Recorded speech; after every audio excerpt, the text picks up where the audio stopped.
Gardening is all about assessing whether something's working, whether it's not working, being truly honest with yourself if it isn't. And in this area, this wasn't working. And so for that reason, we're doing a big redesign, and it is a big redesign. So in this video, we're going to be doing the deconstruction ready for the construction. So join me back in February when work began.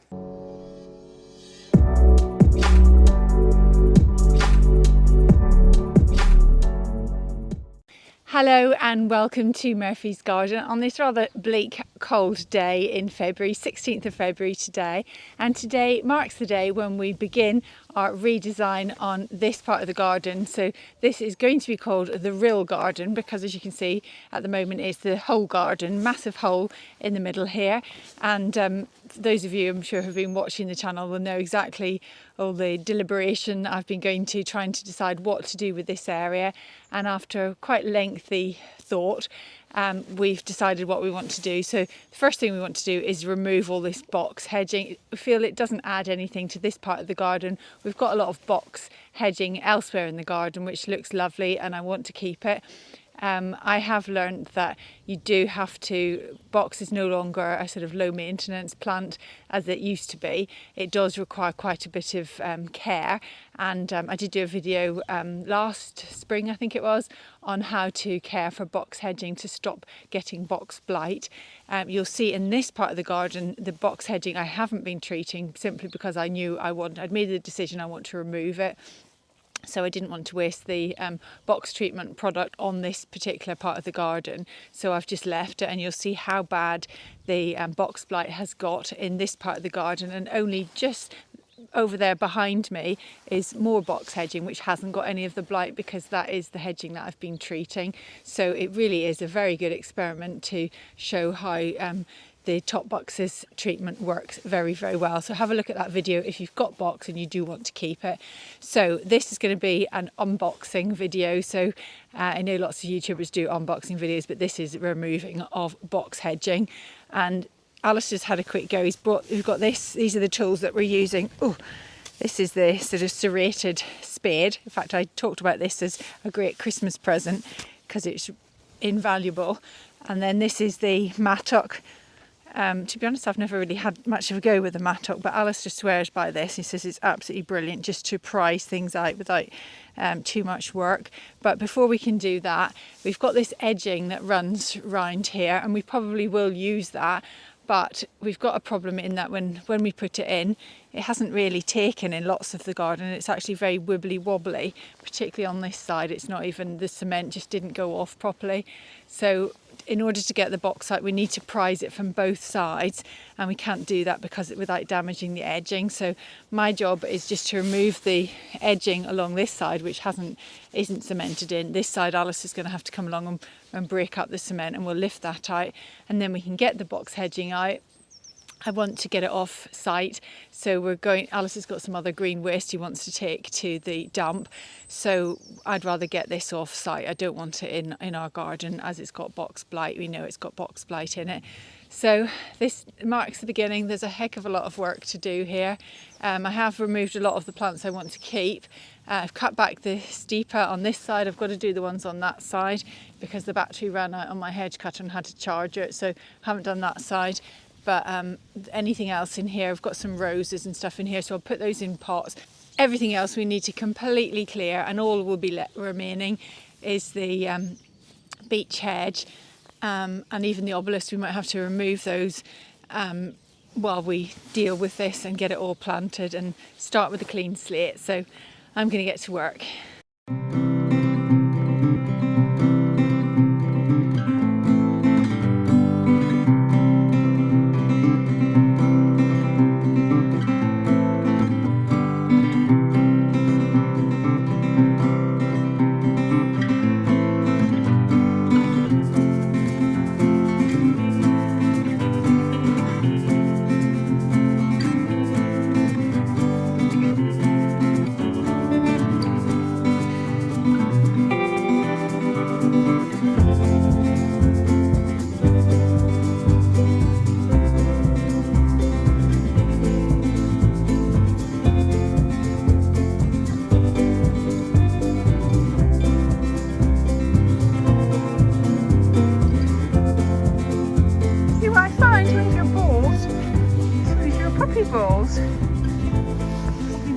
whenever we planted them. Okay, so I'll just show you where I'm at. So I've done one side and it's 12 o'clock, so I've actually done it in probably a couple of hours, which is quite surprising. I thought it was going to be a lot harder than it actually has been. Alistair, he's busy on another project at the moment, so he was thinking that thinking that he'd have to help me, but actually I've been quite surprised that I can do it myself. I've lifted all the loose edging stones. That this side was really loose, so they all came out easily. Some of these, they've got quite a lot of cement, so Alistair's going to have to break them up with his cement breaker. Particularly these ones on this side are stuck in, but I'm finding it doesn't matter because I can tackle it from inside and also from the side. So I'm lifting the bauxite regardless, so that's not going to hinder me, I don't think, on this side. So I don't know about you, but I think it's going to look a lot bigger actually. It already seems bigger. Hard to see past all the mess, I know, but let's just have a look from this side. So they're nice wide borders, and the box were taking up quite a space really. So I think without the box, it's going to look good. We had intended to put the edging stones back in again. We didn't put them in right. Alistair said that he put them in, they're too high. You're meant to sink them lower, and I think that's why we had the problem with them rocking and not staying in properly. So if we do use these, which I think we will, because it was quite a big investment buying all of these, I think we do need something to separate the grass from the planting, and I think these will probably work quite well. So I'm going to have to go and have some lunch because I'm really hungry. It's worked up an appetite, and so I'm going to go and get something to eat, and then after lunch I'll get the rest of these out, and then we'll get them moved over onto Alice's trailer. So I'm refueled and energy levels back up again, ready to go again.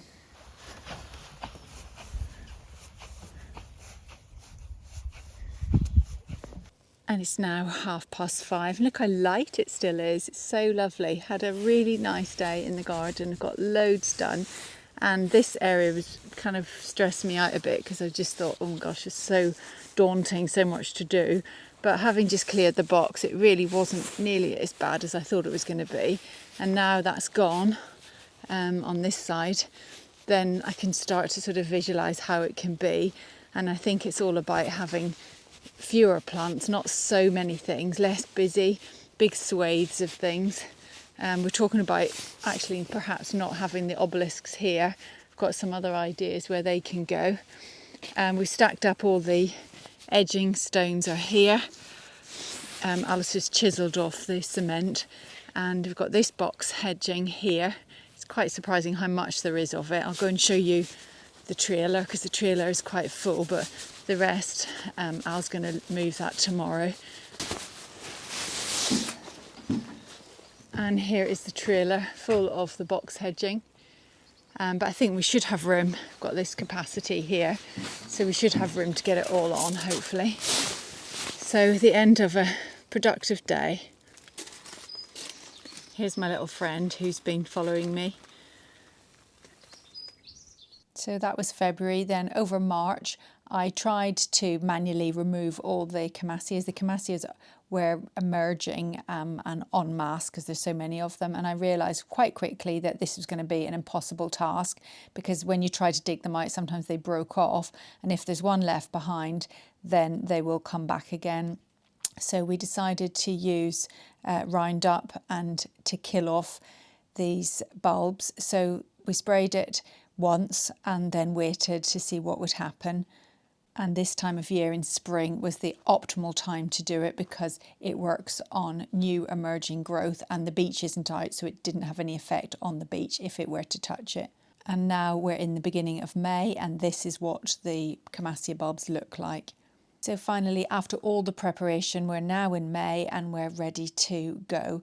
So Murphy is just as excited as I am to get finally started on this project.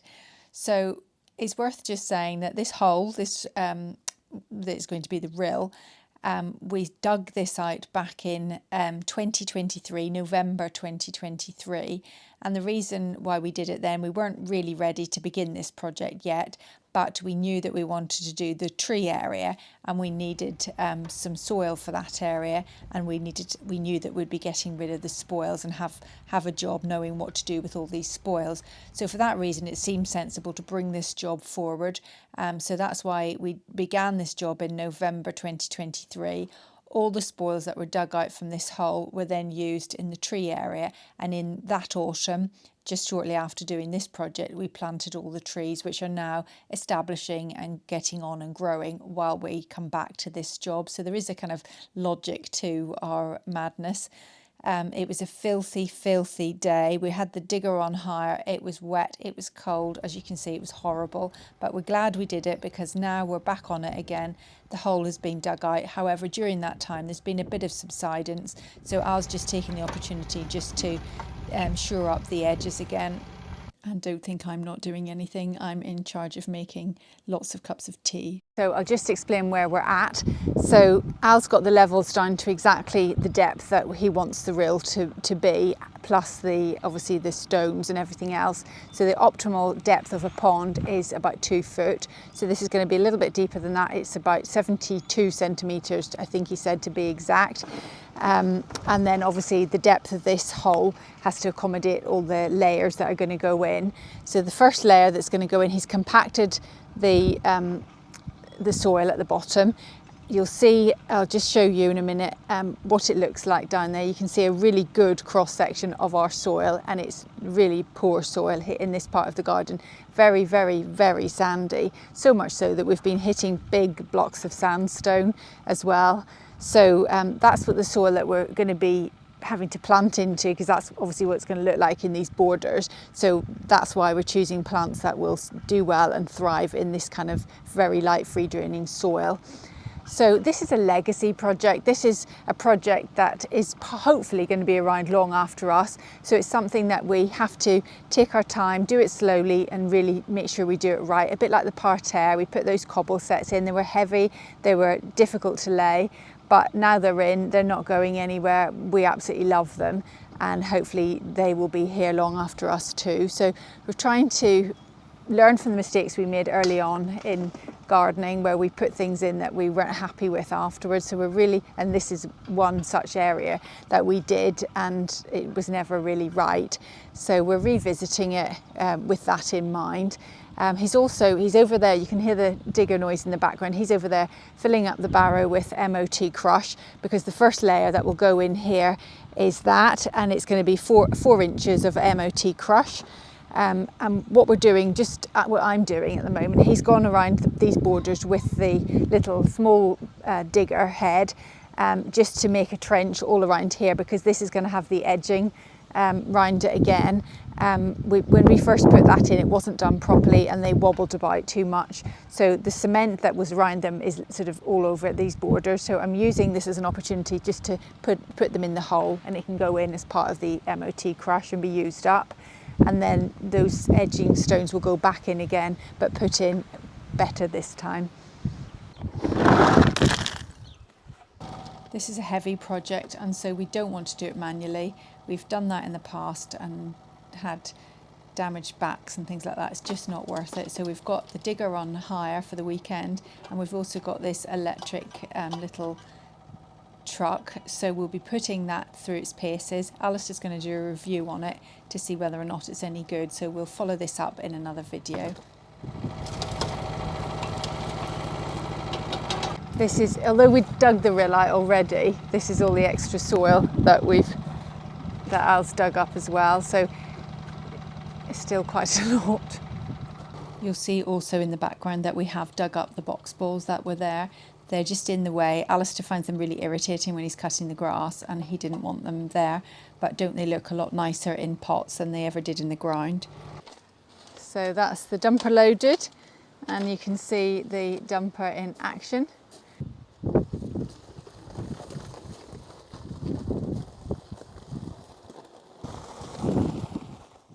Oh my gosh, isn't this brilliant? I can feel the pain of putting this in a wheelbarrow and pushing it all the years that we've done that. This is just fantastic. It looks really, really good, and no strain whatsoever on your back.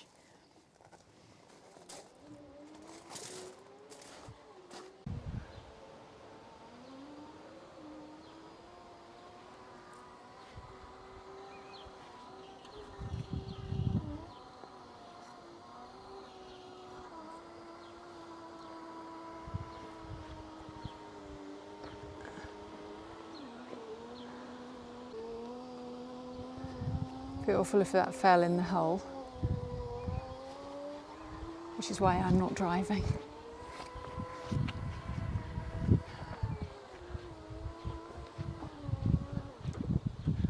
Watch this, this is the best bit.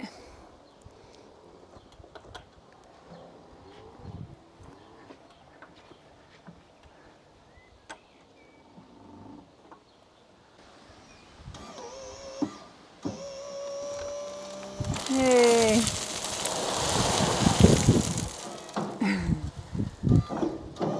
So I think it's my job to rake this, so I better go and do something. Excellent. Easy peasy when you've got the right gear.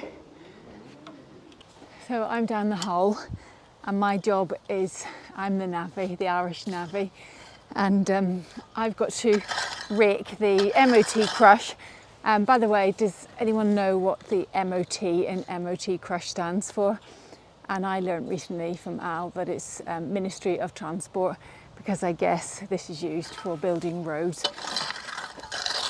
So I've got to rake this to 60, around about 62 centimetres. So I'll just see what that's like.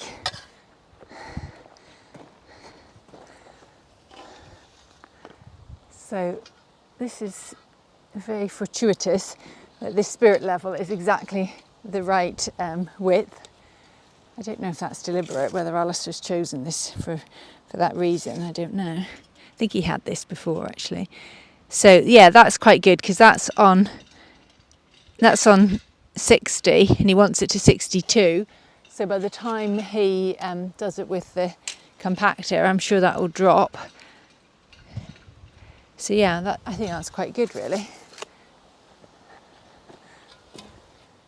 And this is very good for getting levels, whether you're doing soil or whatever. It's excellent. I think it's called a lute. Al's got all these really good bits of kit and equipment that he's bought over the years. And really he would be better telling you about them because he knows more about them than I do. But I think I've heard him call it a lute and it's really, really good. He should really tell you, but he's always too busy doing the jobs to stop long enough to be recorded, so that's why I have to do it.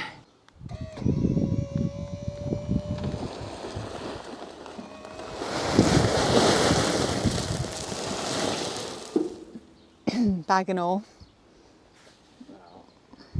Very organised. Murphy's brought the tea. Hey, Murph. Oh, don't knock it over.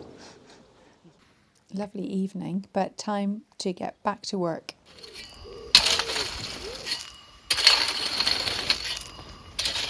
Oh.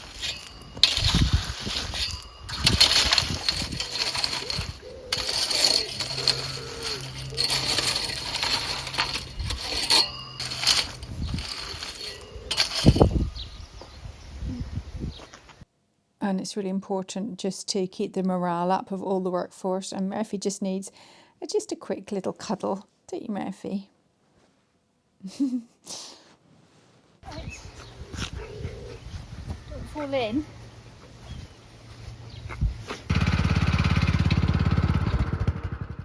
So I'm going to be on the compactor.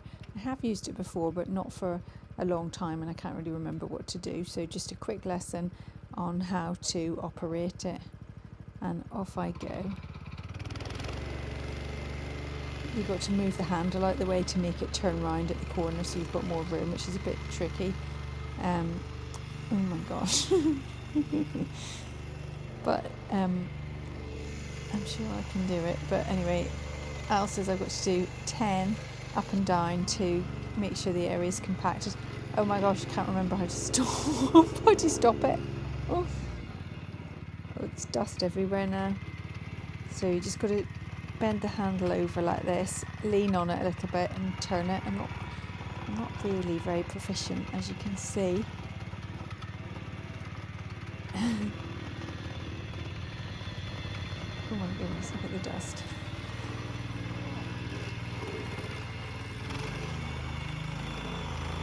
Right, okay, I'm away. I can do this. I'm a strong, independent woman. I can do this. Here we go. Here we go. Right, I've got the hang of it now. And I'm off. Look at that bend. I'm getting quite good now. Watch this. Yay. Oh yeah.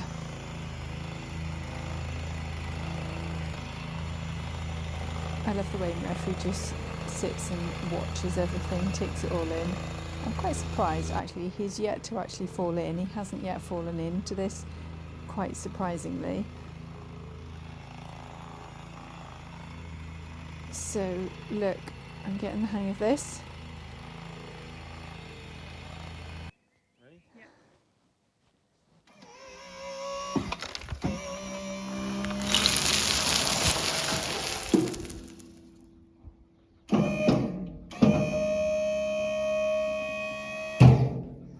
No way to do that smooth.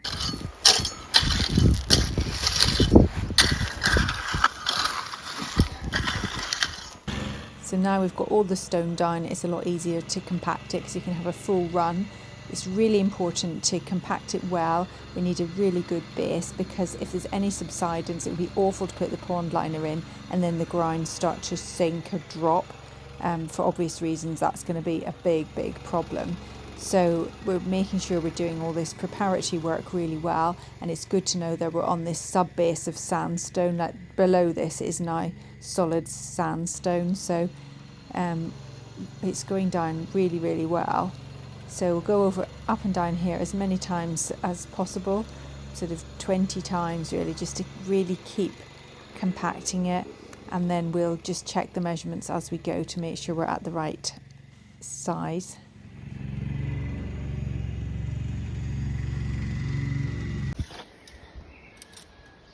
Oh yeah, 63, 62, yeah, 62, it's pretty good. So just to summarise on the measurements, which I'm not sure if I got them right before, so the hole is 72 centimetres in depth, but with 10 centimetres of MOT crush, so we're trying to get it to about 62. It's most important that the edges are the right height. They mustn't be too high, because obviously if we put the stone on top and the stone sits higher than the grass, then that's a problem. So it's most important that the edge is low enough and doesn't raise up at all.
So Al's just taken the digger to go and get some more MOT crush. So it's been a bit noisy. So while he's gone, I'll just give you a quick update on where we're at. So last night we finished the preparation for the rill. So that's all good to go now with the edging stones, which should be coming onto. We really wanted to get onto that, but while we've still got the digger, Al just felt he wanted to do a little bit more prep on the borders. So it's been quite destructive, the borders, but in a good way, because as you know, we had to get rid of all the camassia bulbs, so they're definitely dead. So as Alice has been digging them up, it's interesting to see what the bulbs look like, and they really are. It's killed them. The glyphosate has killed them.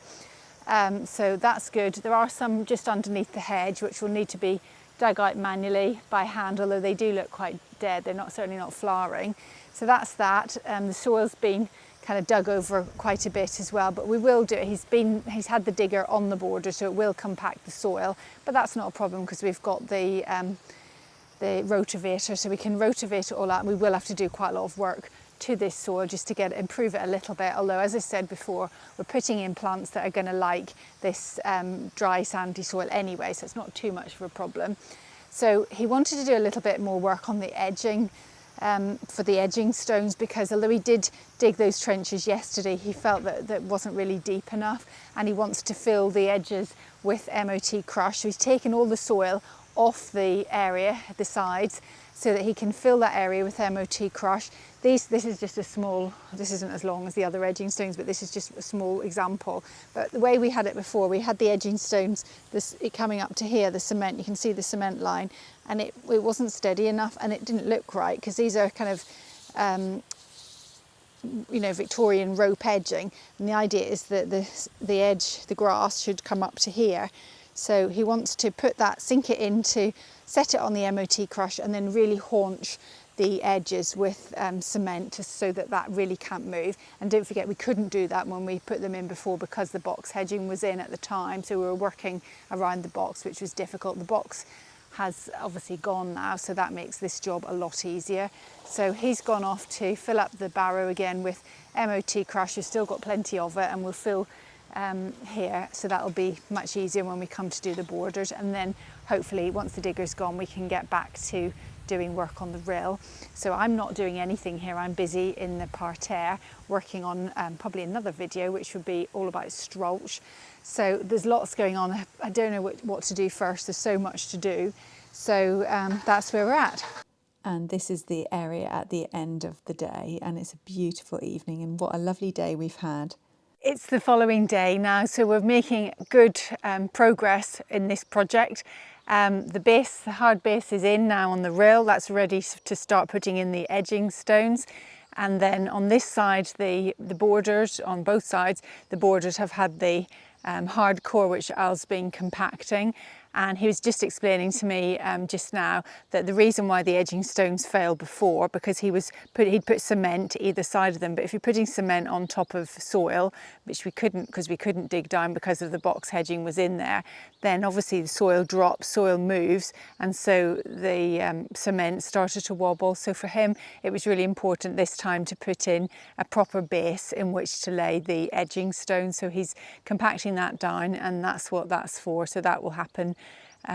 We'll get these edging stones in, and then we can start playing about with the soil and getting the borders looking a bit nicer for planting later on in the year. But before that, we've got a lot of construction to do with the rill. So starting to rain a bit today, which is annoying because we did want to do a bit of cementing. So we'll see what happens, but it is very grey. But we'll push on over the coming weeks, over the coming months with this project. If you like what we do, don't forget to like and subscribe if you don't already. And thank you very much for watching, and join us again in the next video. Bye for now.